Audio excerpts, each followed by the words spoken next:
Hoy estamos con Maylén García, Marisa Miodowski y María Eugenia Lago. Buenas, ¿cómo andan? Hola, ¿cómo te va? ¿Cómo les va? Buenas Bien. tardes, bienvenidos, bienvenidas. Muy buenas tardes. Bueno, antes de comenzar y ya pasarles la palabra a María Eugenia y a Marisa, las voy a presentar porque la verdad que tenemos por delante un seminario de lujo con ellas. María Eugenia Lago es licenciada y profesora de Sociología y magíster en Demografía Social, y actualmente es la subdirectora general de Estadísticas Sociodemográficas del Gobierno de la Ciudad de Buenos Aires, y tiene una larguísima experiencia en la Dirección General de Estadística, en la que ha ido pasando por distintas dependencias, áreas y jerarquías, así que sabe muchísimo de estadística. Y Marisa Miodowski es politóloga especializada en políticas públicas con enfoque de género. También tiene una maestría en desarrollo internacional sustentable de la Escuela de Heller de Política Social de la Universidad de Brandeis en Estados Unidos. Ha participado en distintas áreas también en el gobierno de la Ciudad de Buenos Aires, ese tiempo que es consultora y acompaña procesos de producción de estadística. Es también docente en la Universidad de Tela sobre datos y políticas públicas con perspectiva de género, y ambas han trabajado muchísimo en el sistema de indicadores de cuidado, en el que hoy nos van a estar presentando, hablando y contando, así que muchísimas gracias por estar acá. Bienvenidos. Bueno, gracias a vos, Maylén, por la presentación, y al instituto y a Karina por invitarnos y por dejarnos siempre transmitir, contar y compartir todas las experiencias que hemos transitado y que entendemos que pueden replicarse y que podemos nutrirnos de otras contribuciones para mejorar inclusive más todos los productos. Marisa, ¿querés decir unas palabritas iniciales? No, empecemos así usamos bien el tiempo de la clase para conversar sobre el tema y escuchar a los y las participantes sobre lo que también tengan ganas de preguntar y aprender. Bueno, hoy nuestra idea es explicarles un poco cómo es, durante estas 3 clases, explicarles un poco a ustedes cómo es que de alguna manera nosotros construimos el sistema de indicadores de cuidados. El sistema de indicadores de cuidados es uno de los sistemas de indicadores que tiene la Dirección General de Estadísticas, entre otros, porque también tenemos nuestro sistema de indicadores de género, que fue como el precursor. Tenemos un sistema de indicadores demográfico también, y tuvimos un sistema de indicadores durante la pandemia para poder dar cuenta, con perspectiva de género, para dar cuenta del impacto que tuvo la pandemia en los diferenciales por sexo en algunos de los ámbitos de la vida cotidiana, de la salud y del trabajo. Si querés pasamos a la próxima diapositiva.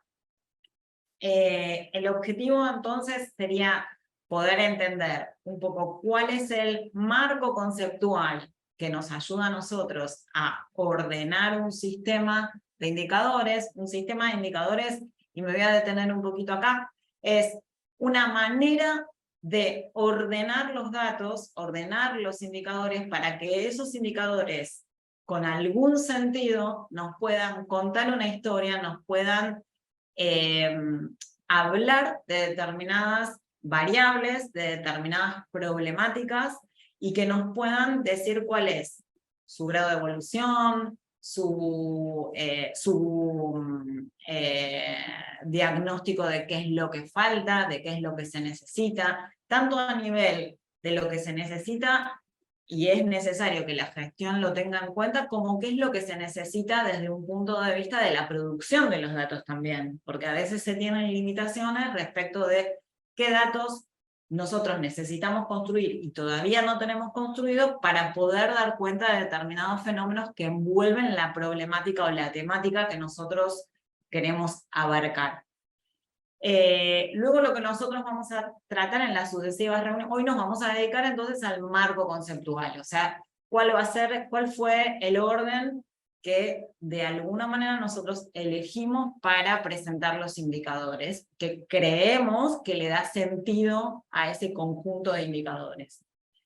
Y en las próximas clases, los venideros encuentros, lo que vamos a hacer es conocer o ponerlos en autos de cómo fue el proceso de construcción de esos indicadores, y después lo que vamos a ver es qué potenciales usos tiene y cómo podríamos nosotros mejorarlo y todavía reutilizarlo más al servicio de generar información, investigación y o gestión pública. Si querés, saltamos a la próxima diapositiva. Bueno, ¿cuáles de alguna manera fueron, digamos, los propósitos o los objetivos que se tuvo con el sistema de indicadores? En alguna medida, digamos, se los voy a hacer un poquito más amena, estos 5 puntos que están acá, los voy a hacer como un relato. Ustedes piensen que nosotros veníamos trabajando el sistema de indicadores de género, y digamos, uno de los temas que sobresalen y una de las fuentes principales para el sistema de indicadores de género fue la encuesta de uso del tiempo, que nos da cuenta a nosotros de las diferencias que hay entre varones y mujeres en la dedicación que se tiene básicamente a las tareas domésticas, pero una de la gran parte del trabajo no remunerado es el cuidado. Entonces Marisa, que en ese momento estaba en la Secretaría General, digamos, lo que venía pensando es que se podría generar desde el gobierno de la ciudad una herramienta que pudiera darle a los vecinos la capacidad de identificar claramente dónde existían distintos dispositivos de cuidado. En esa reflexión, digamos, de cómo nosotros poder generar una herramienta para que el vecino de alguna manera satisfaciera más rápidamente sus necesidades, empezamos a pensar en qué datos estadísticos teníamos nosotros para poder dar cuenta de la producción de cuidados, de la necesidad de cuidados y de la demanda efectiva de cuidados. Entonces es ahí como que surge esta idea de decir, bueno, nosotros tendríamos que poder dar cuenta de lo que nosotros vamos a llamar organización social del cuidado, que después lo vamos a ver más en detalle, cuáles son las variables que intervienen en la organización social del cuidado. En esa idea decimos, bueno, algo que viene con este planteo es quiénes dan los cuidados, quiénes brindan el cuidado, quiénes demandan y quiénes necesitan cuidado, cómo nosotros entonces podemos tener indicadores de esto que vamos a llamar oferta y demanda de cuidados, y cómo esto puede de alguna manera empezar a generar una conversación pública, o cómo esto puede generar de alguna manera la motivación de la preocupación del cuidado, sobre todo de algunas subpoblaciones que por las características demográficas de la ciudad de Buenos Aires van a ser muy relevantes y son ahora relevantes. Y en este sentido, un ejercicio que mencioné es, bueno, ¿qué nos falta? ¿Cuáles son las fuentes de información que nos estarían faltando para poder dar cuenta de algunos fenómenos que con lo que tenemos, o con la producción estadística que tenemos, aunque tenemos un gran acervo estadístico, no estamos pudiendo satisfacer? Y fueron como los objetivos que creo que cumplimos, y que bueno, claramente siempre las cosas se pueden mejorar, y que seguramente con los años y con las distintas encuestas que estamos realizando este año, vamos a poder contestar de manera más profunda y abarcativa. Si quieren, vamos a la próxima diapositiva. Entonces, para hablar de un marco conceptual de un sistema de indicadores de cuidado, lo que nosotros primero nos tendríamos que empezar a preguntar es, ¿qué entendemos por cuidado? Y entonces, a pesar de que ustedes ya tienen acá como 2 adelantos de qué puede ser el cuidado, yo les pregunto a ustedes, porque el cuidado es algo que nosotros hemos recibido en algún momento de nuestra vida, pues llegamos adultos, alguien nos ha cuidado, y seguramente hemos brindado cuidado. Entonces, yo creo que el cuidado es algo que nosotros conocemos, por lo menos desde la experiencia personal, intuitivamente. Entonces, mi pregunta hacia ustedes es, ¿qué creen ustedes que es el cuidado? Si quieren participar, pueden levantar la manito y podemos ir conversando un poco acerca de estas ideas que ustedes tienen.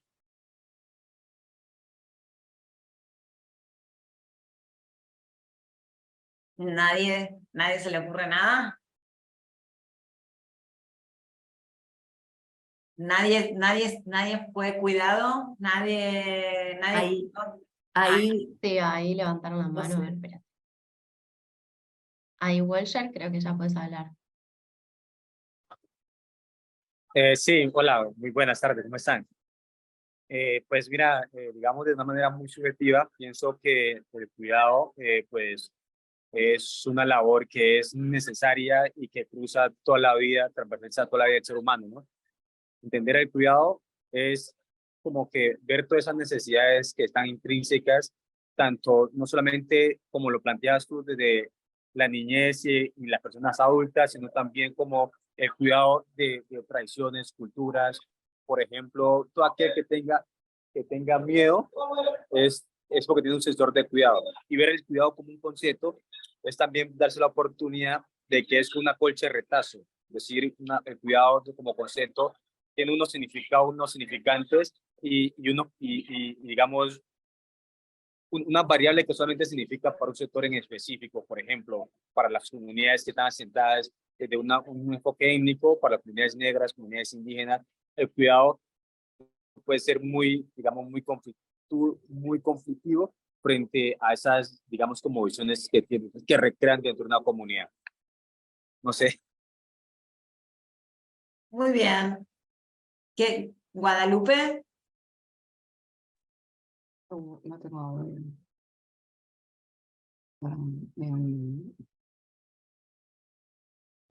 Ya creo que puedes Ahí te hablar. estamos escuchando, ¿eh? Sí.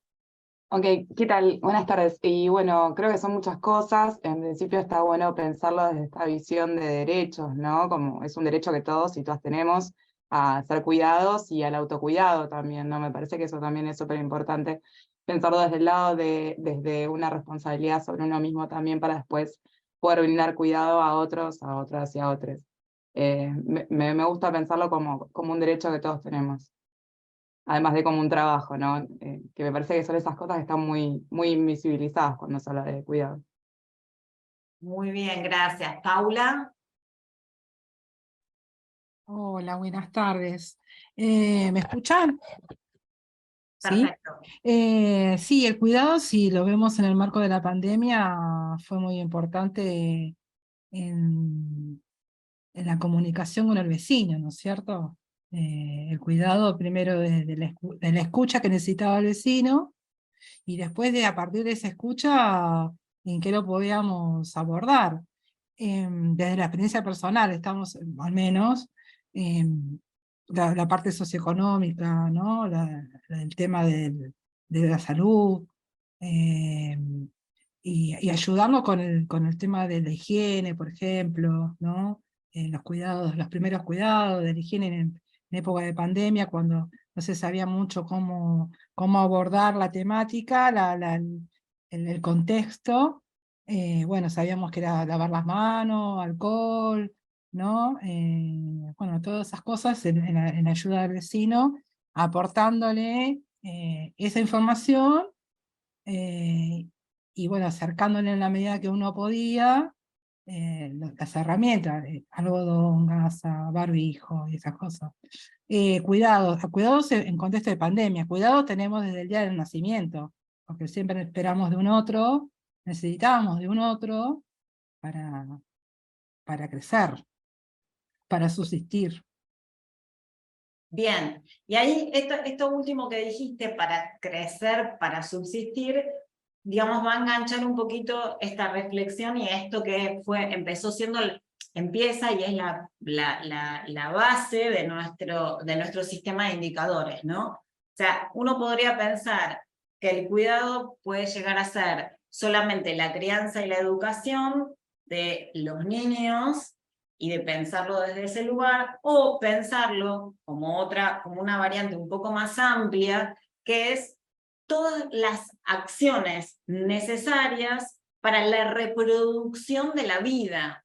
¿Sí? Esto de qué es lo que lo que la gente necesita, quienes necesitan para reproducir. O sea que eso va desde la gestión de la vida cotidiana, de ciertos trámites, llamar al médico, ir y comprar la comida, hacer la comida, ayudar a alguien a higienizarse, darle la comida, vestirlo, plancharlo, todas estas actividades que tienen que ver con cuestiones, proveer, comprar, solventar, digamos, solventar necesidades, todas estas acciones que permiten la reproducción de la vida y básicamente de lo que uno podría llamar la fuerza de trabajo, que después se va a incorporar al trabajo remunerado, al mercado de trabajo, en el ámbito de lo que no sería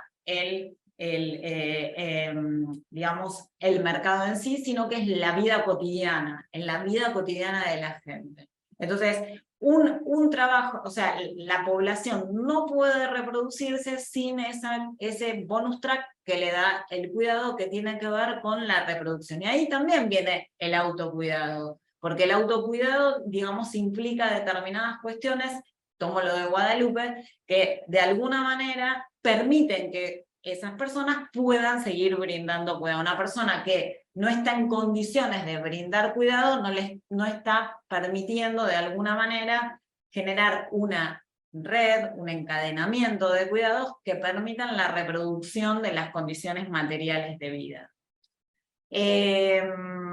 Entonces, si ustedes ven en cuál es nuestra definición, nosotros decimos es un conjunto de actividades, procesos, relaciones interpersonales, mediante las cuales las personas son directa o indirectamente producidas y mantenidas en la vida cotidiana, o de la manera puntual que lo necesiten, materialmente, psicológicamente, afectivamente, cognitivamente, de manera intergeneracional o intrageneracional, hacia adentro, entre las generaciones, padres, hijos, abuelos, ¿verdad? O entre las mismas generaciones. Digo, también hay cuidado entre parejas, entre amigos, entre grupos de personas que de alguna manera van a entrar en esto que es la red de cuidados, que va a integrar lo que nosotros vamos a llamar la organización social del cuidado.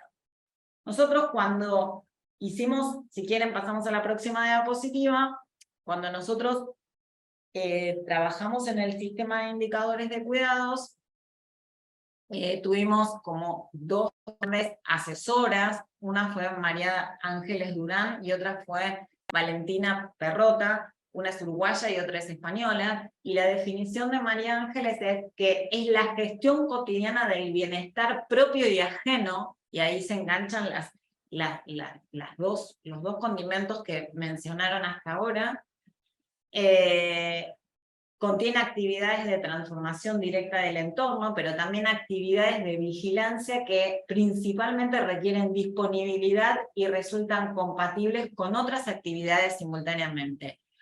Es así, cuidamos y somos cuidados en simultaneidad con otras actividades. Puntualmente también, ¿cuál? Las actividades que son dedicadas al trabajo remunerado también. ¿Sí? El cuidado muchas veces es un trabajo no remunerado, también podemos ir a comprar cuidado del mercado, eso ya lo vamos a ver, pero de alguna manera esas pueden ser paralelas. Es decir, lo que vamos a ver es que en la división de tareas dentro de los hogares, el cuidado generalmente forma parte, o en la mayoría de los hogares, forma parte de una tarea constante que se hace en conjunto y en simultaneidad con otras tantas tareas más.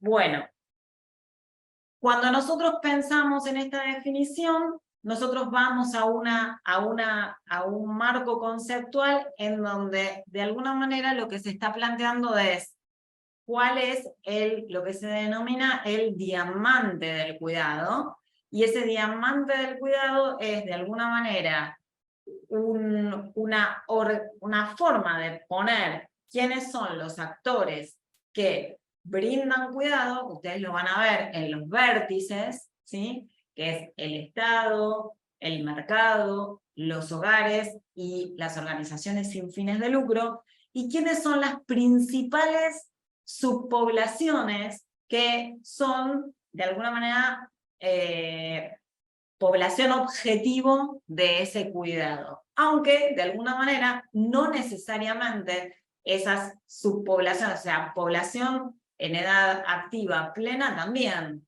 digamos, puede estar necesitada. O sea, si yo, de alguna manera, estoy en pareja y le plancho la camisa a mi marido y le hago la comida a mi marido, también lo estoy cuidando, y no necesariamente él es población mayor o tiene discapacidad o es un niño, ¿sí? Sin embargo, estoy brindando cuidado. Lo que pasa es que existen distintos niveles de cuidado, distintas necesidades de cuidado, y poblaciones que pueden a su vez necesitar cuidado, pero también brindar cuidado. Esto es algo que después lo vamos a también profundizar un poquito más. Si quieren pasamos, este grafiquito se entiende. No sé, Marisa, si querés que entremos en quiénes son los proveedores. Dale, ahora entramos en eso, pero ahí Fernando hace una pregunta en el chat que me parece que está buena abordarla en esta instancia, que dice lo siguiente. No sé si Fernando querés desmutearte y ampliar o la leo yo.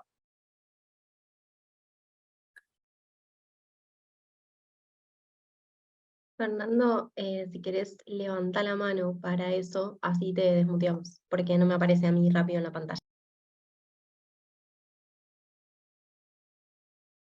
La pregunta dice, cuidar y producir se vinculan bien. La dificultad la tengo con el cuidar y la fuerza de trabajo. Es decir, el cuidar y productividad versus convivencialidad. No sé si apareció Fernando por ahí, que quiere ampliar un poco. Ahí debería poder... Ah, ahí está. Ahí, a ver, ¿se escucha? Sí. Ahí está. ¿Qué tal? Buenas tardes, ¿cómo están? Sí, un poco la dificultad que vengo teniendo es con esto, o sea, hay una dimensión gratuita del cuidado, y entonces ahí donde me cuesta, por ahí con las herramientas que uno tiene de gestión y que está enfocada en productividad, cómo poder adaptar todo eso a un índice o a unos indicadores que contemplen esta dimensión de gratuidad del cuidado, como para poder gestionar esa fuerza de trabajo. Fernando, no termino, a ver, por ahí yo no termino de entender bien. O sea, el cuidado, uno puede cuidar, y como no puede, o sea, si vos lo que me decís es, ¿cómo yo mido el cuidado gratuito? ¿Esa es la pregunta? O sea, el cuidado que compro lo puedo medir, porque puedo saber cuánto se paga por eso. Lo que no sé es cómo medir aquello que no se paga porque no entra dentro de la economía de mercado. O sea, por ejemplo, si yo, que soy abuela, voy y cuido a mi nieta, y entonces, ¿cómo mido ese cuidado? ¿Esa es la pregunta?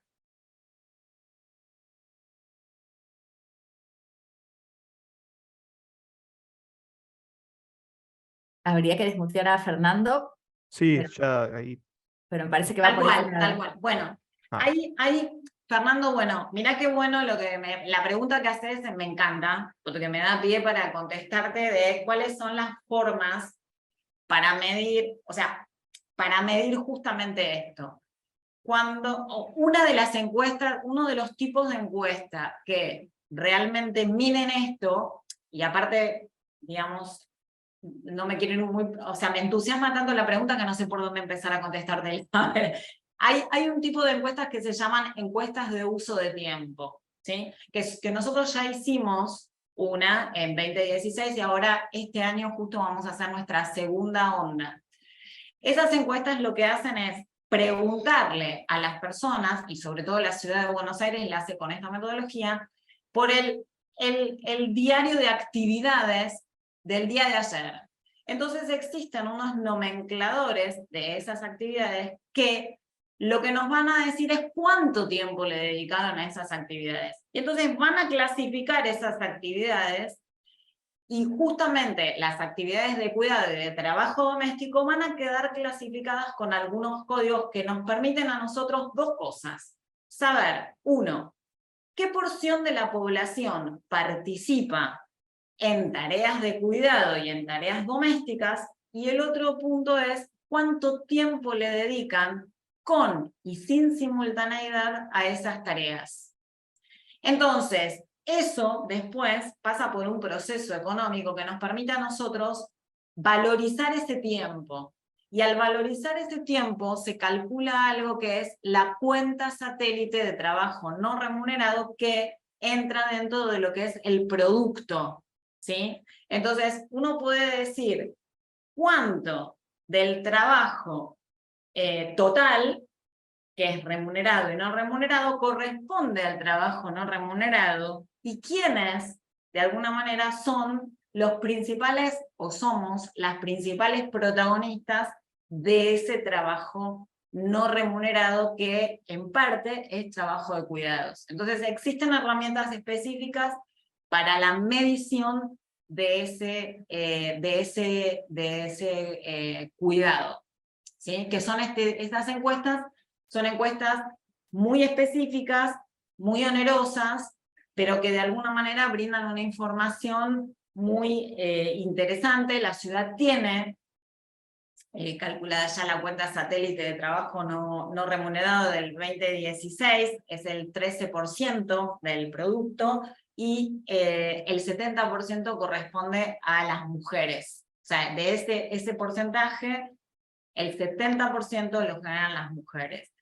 Es un dato súper interesante, pero bueno, existe eso. Lo que sí se sabe es, en función de dos mediciones anteriores, que de alguna manera, si bien en el trabajo de cuidado las protagonistas son las mujeres, cada vez más los varones van participando en el cuidado y en tareas domésticas, todavía no hay un tiempo parejo, las mujeres le dedican más tiempo que los varones, pero de alguna manera los tiempos fueron cambiando, y de alguna manera esto se va, digamos, la cultura entre varones y mujeres para las actividades de cuidado y de reproducción de la vida cotidiana fue cambiando y va cambiando. Va cambiando por esta cuestión también, ¿no? Que después ya lo vamos a ver también un poquito más en detalle, de la perspectiva, que ya lo he mencionado, con esta cuestión de la perspectiva de los derechos, en donde también, de alguna manera, la posibilidad de darle el espacio a los varones de también cuidar, tiene que ver con empezar a tomar algunas medidas puntuales que por ahí, digamos, hasta el momento no se habían tomado. Sí, Luis, tenías una pregunta. Estás muteado todavía. ¿Ahora me escuchan? Perfecto. Bien, no, un poco quería saber, yo supongo que en la próxima encuesta los números tienen que cambiar, porque yo creo que la pandemia fue medio como un quiebre, ¿no? En el cuidado familiar con respecto a los varones y a las mujeres. Me parece que esto es un poco como el home office, ¿no? No se quedó del todo, pero dejó su secuela, y yo creo que tanto como el trabajo a distancia como el cuidado por parte del varón en la casa, yo creo que evolucionó diferente, ¿no? Bueno, esperemos que los resultados de la encuesta de uso del tiempo nos den una tasa de participación equivalente al de las mujeres, y probablemente nos arrojen que los varones se dedican más tiempo que en la medición anterior. Seguramente eso va a pasar porque ha habido un cambio de datos. Lo que esta encuesta por ahí no nos puede decir de manera muy detallada es cómo es la división de las tareas hacia el interior del hogar. Sí lo sabemos en los grandes números, varones, mujeres por un lado, por cómo está hecha la encuesta. Pero nosotros el año pasado hicimos otra encuesta, que es una encuesta de generación y género, que van a estar subidos los resultados prontamente, va a estar subida la base, en donde sí se preguntó por la división de las tareas, por el nivel de satisfacción que tienen los integrantes de los hogares con esa división de tareas, bueno, y con muchos otros temas más que tienen que ver con comportamientos y hábitos en función de los cambios que se fueron sucediendo a lo largo de todos estos años, ¿sí? Y que son sumamente interesantes. Sí, el INDEC publicó una encuesta el año pasado sobre los datos de uso del tiempo. La encuesta que hizo INDEC de uso del tiempo es una encuesta que está inspirada en la nuestra. Nosotros la hicimos en 2016, INDEC la hizo en 2021. O en 2020, no sé si en plena pandemia también, no, ya no recuerdo bien. Básicamente tiene, digamos, es la misma metodología. El único problema que tiene la encuesta es que la muestra no permite identificar las distintas provincias y los comportamientos a provincias, sino que es por regiones. Entonces la ciudad de Buenos Aires está junto con la provincia de Buenos Aires, y entonces ahí hay como una mezcla un poco importante en cuanto a que por ahí la provincia de Buenos Aires o el conurbano bonaerense y la ciudad de Buenos Aires no son exactamente de la misma manera. Digo, la encuesta es como la nuestra, de hecho nosotros le hemos brindado al INDEC todo nuestro know-how, por así decirlo, para que se pudiera hacer a nivel nacional. No pudimos llegar a un acuerdo por ahí de hacer solo ciudad para juntarlo, pero bueno, no importa, la ciudad tiene la posibilidad de llevar adelante su propia encuesta. Bueno, le voy a dar la palabra a Marisa, si no nos extendemos mucho y terminamos en horario. Bueno, gracias María Eugenia. Igual están muy buenas las preguntas que van haciendo porque nos van ayudando a clarificar algunas de las cosas que nosotros también teníamos estas dudas cuando empezamos a construir este sistema de indicadores. Y una de las preguntas que nos hacíamos es, ¿quiénes proveen el cuidado? Algo acá empezamos a hablar, pero también decidimos basarnos en un marco conceptual, en una teoría que nos permita organizar los datos que tenemos en esta distribución e identificar estos actores. Y para eso utilizamos un concepto que se llama el diamante del cuidado, donde hay 4 vértices, si quieren pasamos a la próxima diapositiva, donde ahí lo ven, al diamante, donde tiene 4 vértices y en cada uno de esos vértices hay un actor principal de provisión de cuidado. Y cuando estos actores se relacionan entre sí, generan lo que vamos a ver más adelante, que es la red de los cuidados. En el vértice superior de esta pirámide está el Estado. Y ahí me gustaba mucho la definición de Guadalupe, que decía que cuidar es un derecho, y ser cuidado es un derecho.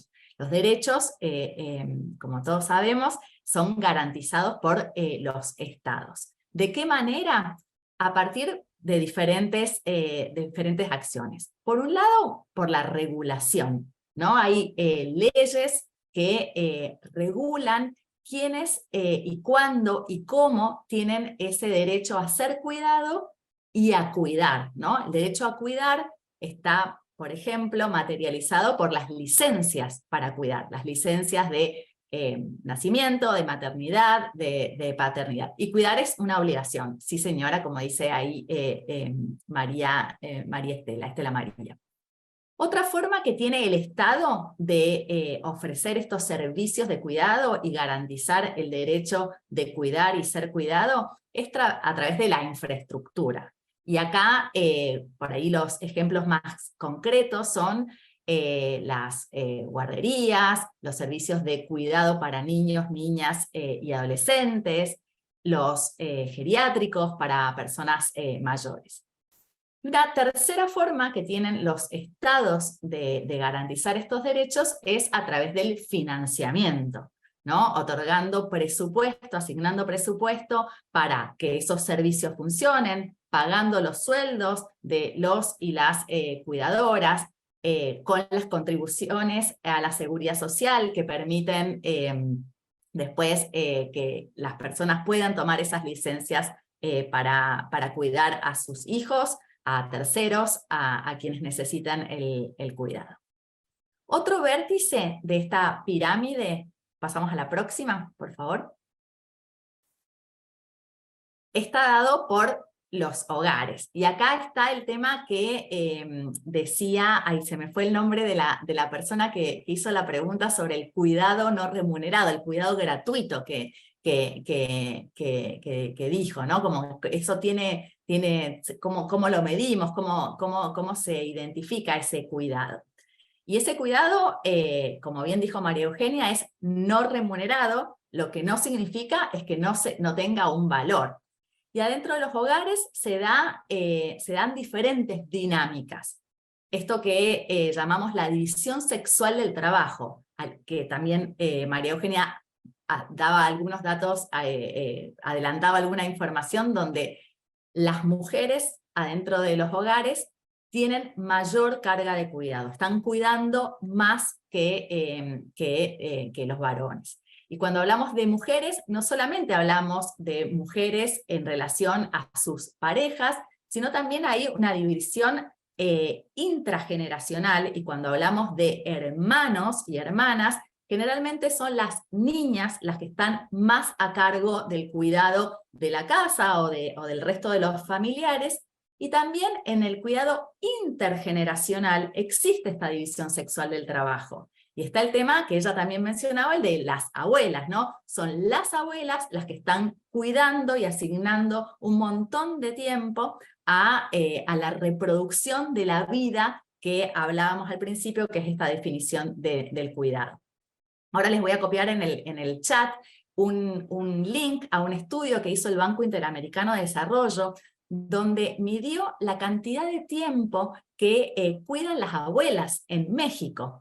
Y ahí hizo en base a datos de ese país, demostró que estas abuelas cuidan tanto que cuando alguna de ellas fallece, las probabilidades de las mujeres de la sociedad mexicana de conseguir un trabajo caen en un 12%. Y también lo cuantificó y mostró que cuando la cantidad de niños, niñas y adolescentes a cargo de las abuelas es muy superior a la cantidad de las escuelas en México. Entonces, acá esta división sexual e intrageneracional está jugando un rol muy significativo, y este trabajo gratuito que decía Luis, me parece que era, o Eduardo, no me acuerdo el nombre de la persona que lo dijo, está jugando un valor económico muy, muy grande cuando se lo puede cuantificar y medir. Vamos a la próxima slide, por favor. El otro vértice de esta pirámide del cuidado, el diamante del cuidado, está dado por el sector privado, el mercado, que ofrece que juega un rol de diferentes aristas. Por un lado, ofrece servicios, ¿no? Y están los geriátricos privados, las guarderías privadas, pero al mismo tiempo emplea, ¿no? Es el que contrata a trabajadores y trabajadoras que están a cargo de ofrecer los servicios de cuidado, y también tiene sus propias regulaciones, sus propias normas y prácticas para que las personas que trabajan adentro de esas organizaciones con fines de lucro, que son las empresas, puedan cuidar.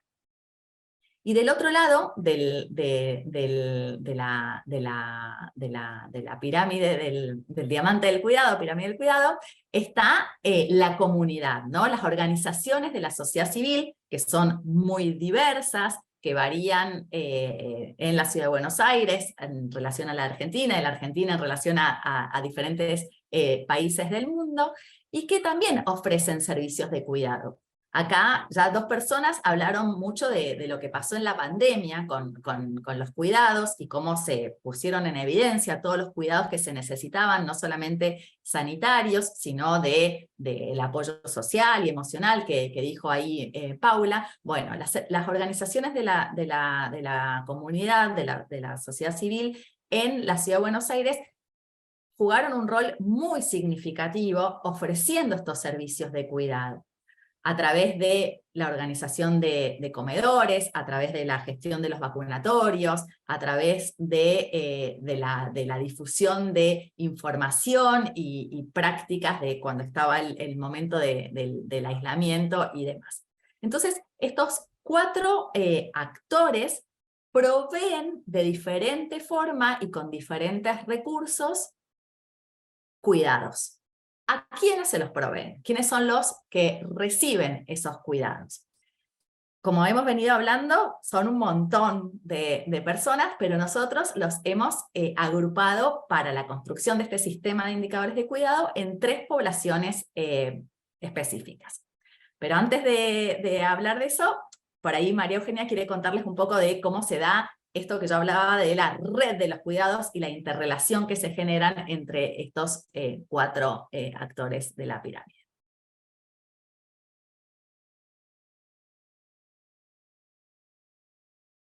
Si vamos a la próxima diapositiva, ustedes van a ver que este cuadro, que tiene, digamos, los 4 vértices del diamante del cuidado, nos sintetiza un poco lo que Marisa nos ha estado explicando. O sea, como ven ustedes, el Estado regula, financia y delega, y también es, de alguna manera, un actor que brinda cuidados, ¿sí? Los delega y los regula en el ámbito del mercado. O sea, cuando digamos, nosotros decimos, bueno, el Estado regula, ¿a qué se refiere? Bueno, establece las normativas y el modo, el marco en el que se va a dar el cuidado. Por ejemplo, cuando hablamos de jardines de infantes privados, bueno, son de gestión privada, pero las pautas de ese cuidado las genera el Estado y las regula el Estado y las controla el Estado. Lo mismo que en las residencias de larga estadía para población mayor. Lo mismo, el Estado de la Ciudad de Buenos Aires, el gobierno de la Ciudad de Buenos Aires establece determinada normativa y reglamentación. Después, de alguna manera, esos servicios que brinda, que ustedes lo ven ahora, delega, en el medio ustedes van a tener esto de cuáles son los servicios de cuidado que le brinda a quienes, le brinda a los hogares, ¿sí? Y también, digamos, de alguna manera, empresas y asociaciones sin fines de lucro también van a ser demandadas y van a poder brindar cuidado. Y adentro de los hogares, ustedes van a ver que en este cuadro nos grafica muy bien otra cosa, que es la división de las tareas hacia el interior del hogar, de quienes cuidan, ¿sí? Quienes van a participar más en esa gestión y en esa acción de cuidado, y también esto de cómo a veces los hogares se nutren del cuidado de otros hogares. Esto cuando decimos, bueno, los abuelos, los tíos, los vecinos, los amigos, en este caso, porque no siempre estamos pensando que uno cuida a otro más chiquitito o uno cuida a otro mucho mayor, sino entre las personas mayores también se cuidan, entre ellos también se cuidan, porque hay redes de cuidado. O sea, un grupo de amigas mayores que se encuentran en un centro de jubilados, se llaman, se preocupan las unas por las otras, se acompañan al médico, se acompañan a hacer las compras, se aconsejan, se dan compañía, ¿sí? Se brindan soporte afectivo, también se cuidan. Esto es la red del cuidado, y a su vez esta red del cuidado va a tener diferencias en función de la estructura social en la que se encuentren las personas. Hay hogares que pueden comprar con mayor facilidad cuidado en el mercado, que tienen una red importante un capital social que les permite abastecerse de cuidados y abastecerse de recursos para cuidados que otros hogares no tienen. Entonces, bueno, el desafío es poder de alguna manera, como en todo, ¿sí? como en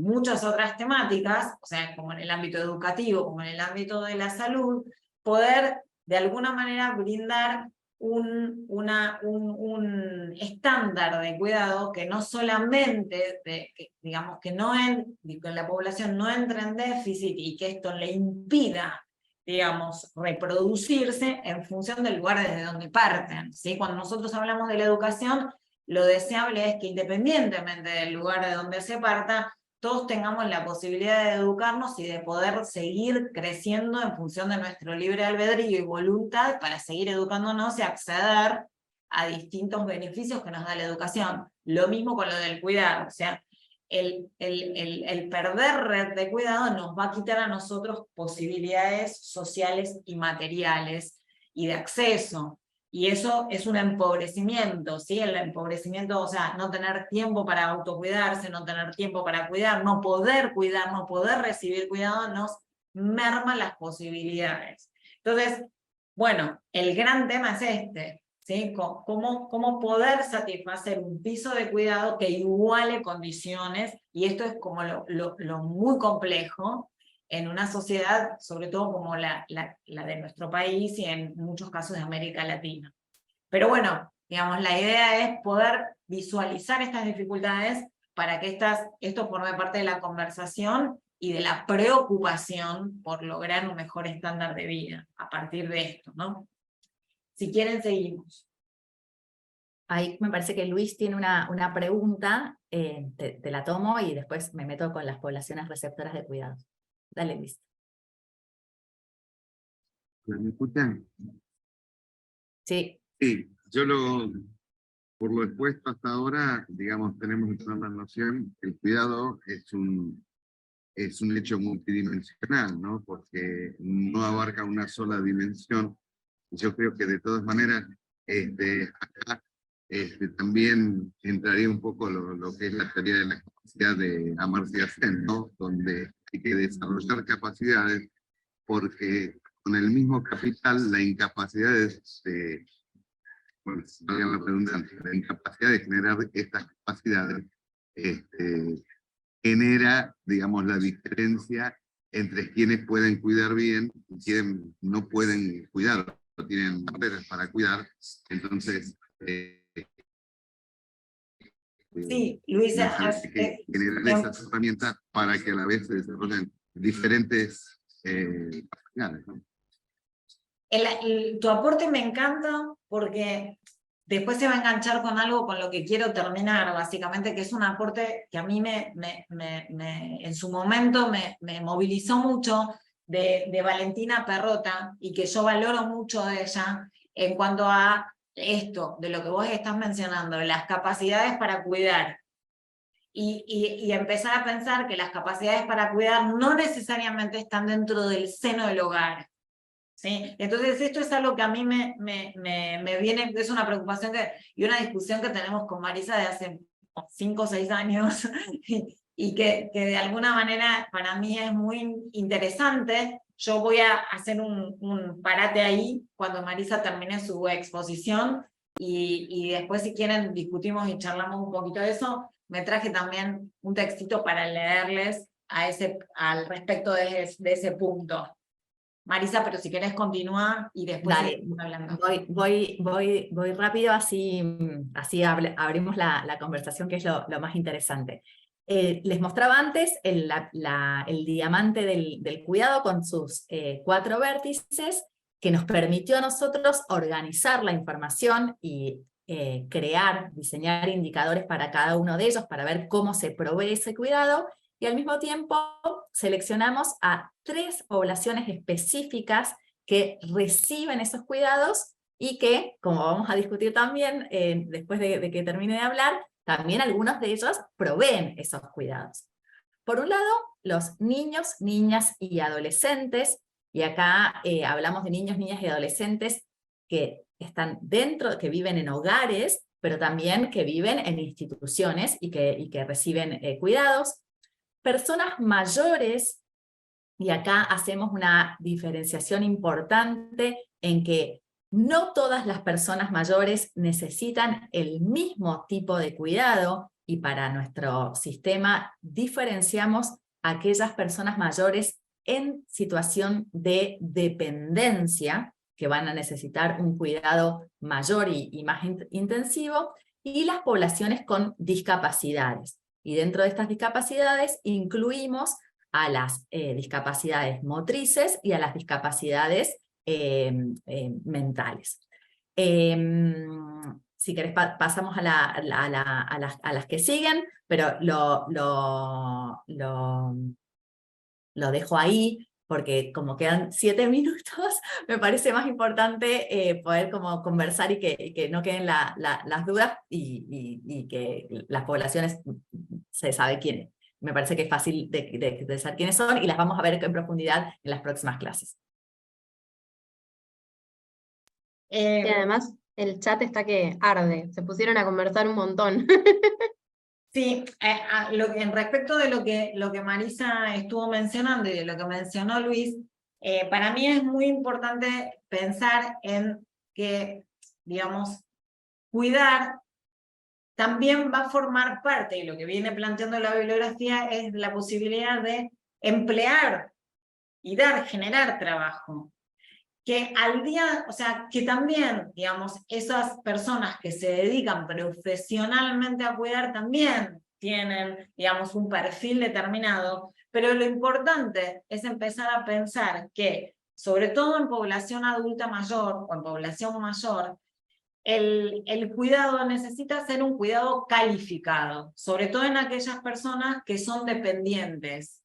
Y empezar a pensar, así como ninguno pensaría que ningún niño de 6 años podría escolarizarse sola y únicamente en la casa, porque el ámbito institucional brinda un montón de otras competencias, que no son solamente el cálculo y la lectoescritura, que también son sumamente importantes, que son recontra importantes, pero que también brinda otra que quien brinda educación y está al frente, digamos, del dictado de esas clases, es alguien específico, formado para eso. También es importante empezar a pensar en la necesidad de la formación que requieren las personas que van a cuidar adultos mayores con dependencia, porque de alguna manera también esto tiene que ver con el derecho a ser bien tratado, con el derecho a ser tratado específicamente y con el derecho a tener un cuidado que responda a las necesidades puntuales de cada una de las personas. Digamos, así como uno podría pensar, yo quiero mucho a mi nieta, o quiero mucho a mi hija, pero no soy la única persona ni la que mejor las puede cuidar en determinado momento. Necesitan de personal específico. Bueno, también los adultos mayores. Entonces, en un punto, digamos, lo que nos viene a plantear Perrota en uno de los textos que a mí me parece que nosotros tomamos como bibliografía y que a mí me parece que es muy bueno, es justamente esto, ¿no? La idea de pensar en expertos, de pensar en personas que van a tener que tener un perfil adecuado para ese cuidado. Quiero cerrar esto porque muchas veces se reduce la idea del cuidado a un voluntarismo y al afecto y a la obligación de los hogares en hacerlo, y a veces nos estamos dejando de lado el hecho de que a veces los hogares están sobrepasados y no son el mejor lugar para brindar el cuidado. Entonces, eso es una de las cuestiones que nos trae a la reflexión Perrota y que yo tomo y que me parece muy valiosa para ir reflexionándola y que va a formar parte de empezar a concebir de manera diferente el cuidado, sobre todo en una de las poblaciones que a mí más me preocupa en la ciudad de Buenos Aires, que es la de los adultos mayores, porque la ciudad es una ciudad envejecida. Esto quiere decir, hay más del 8% de la ciudad, llega al 17% de población de 65 años y más, y casi 20% de población de 60 y más. y bueno, y la esperanza de vida se alarga, y obviamente, digamos, hay muchos adultos mayores que trabajan y que cuidan, brindan cuidado, y otros que, digamos, no están en las mismas condiciones, y esto tiene que ver con el derecho también a vivir bien, ¿no? A vivir dignamente. Entonces, bueno, dejo esta reflexión, sé que el chat está que arde, si quieren vamos leyendo algunas contribuciones y vamos tratando de... bueno, primero que les agradezco que se involucren y que participen, porque quiere decir que trajimos un tema interesante y bueno, entonces me pone contenta. Así que bueno, vamos a leemos algunas, Marisa, ¿te parece? Y ya nos vamos despidiendo y dejamos para la próxima. Tenemos 2 minutitos. Me parecía que está buena la pregunta de Mailén ahí de si se ha medido quién es el actor que más cuida, ¿no? Y sí, nuestro sistema de indicadores de cuidado justamente permite responder esa pregunta y ver que el cuidado hoy en la ciudad de Buenos Aires, pero esto es algo que es una tendencia global, y por eso hoy el cuidado es parte de las agendas internacionales de desarrollo. La última cumbre regional de la mujer que se hizo acá en la ciudad de Buenos Aires en noviembre del año pasado tuvo como tema central la sociedad del cuidado, y lo que se acordó en esa cumbre es promover una mejor distribución del cuidado y apostar a una redistribución de cómo se cuida. ¿Por qué? Porque hoy quienes cuidan más son los hogares, son las familias, tienen una carga desproporcionada de cuidado en relación a cuánto cuida el sector privado, a cuánto cuidan los estados y a cuánto cuidan las organizaciones de la sociedad civil. Y al interior de esos hogares, como bien lo explicaba yo antes, y hay una pregunta también en el chat, son las mujeres las que están desproporcionalmente contribuyendo a ese cuidado, y eso hace que su autonomía y su capacidad, como decía Luis, trayendo a Amartya Sen, de hacer otras cosas en la vida, de poder ejercer plenamente sus derechos y buscar su desarrollo, se vea limitado. Entonces, la idea es mejorar esa distribución, hacerla más equitativa, no solo desde una mirada de género, sino desde una mirada de todos los actores que componen este diamante del cuidado. Y otro, para cerrar así un poquito, quería hablar de algo que voy a hacer solo una mención muy mínima, pero que después va a estar en la bibliografía, que es el concepto de conciliación. El concepto de conciliación, de alguna manera, lo que va a permitir es esta convivencia entre las actividades para el mercado y las actividades de la vida cotidiana. Y justo para esta idea de la conciliación es en donde los estados tienen que empezar a pensar en darle lugar al varón para poder participar de las tareas de cuidado. Y entonces ahí empieza a ocurrir algo que es muy importante, y es pensar en el régimen de licencias, que el gobierno de la ciudad ya lo pensó, y es esto de que se naturaliza que la licencia es para las madres. Bueno, pues los varones también pueden cuidar y también pueden participar, y también tienen derecho a tener vínculo con sus hijos por más tiempo. Entonces, en alguna medida, bueno, esto es otro de los temitas que me parece que son interesantes, que es el tema de la conciliación. Después les dejamos la bibliografía y bueno, y si tenemos tiempo lo retomamos en algún otro momento y en alguna otra parte del curso. Si quieren, bueno, ya nos excedimos 2 minutos, no sé cómo quieren que los organizadores del instituto, cómo quieren que procedamos. No, súper bien, muchas gracias. Gracias por todas las definiciones, todos los conceptos. Sí, les vamos a compartir la bibliografía. Ahora hay quienes quisieron entrar, hay un problemita con la página web en este momento del gobierno de la ciudad, pero ya se va a solucionar, y ahí también hay bastante información dentro del sitio de cuidados que pues van a poder ver. y si no, no se preocupen que también al finalizar el curso podemos hacer como un compilado de links y se los enviamos. Así que muchas gracias Marisa y María Eugenia por su tiempo, por compartirnos esta experiencia. Gracias a todas las personas que se sumaron, por sus aportes, sus comentarios, el tiempo, valorizando también que hay que repensar los cuidados entre los varones y las mujeres. Destaco mucho la participación de los varones en este curso, está buenísimo. También empezar a pensar esto, ¿no? Como otras lógicas de cuidado, y repensar los roles que tenemos, ¿no? Como cuestionar un poco por qué esta enorme feminización de los cuidados. Así que de mi parte agradecerles muchísimo, y no sé, contame Santi, si hay algo más que tengamos que transmitir del instituto.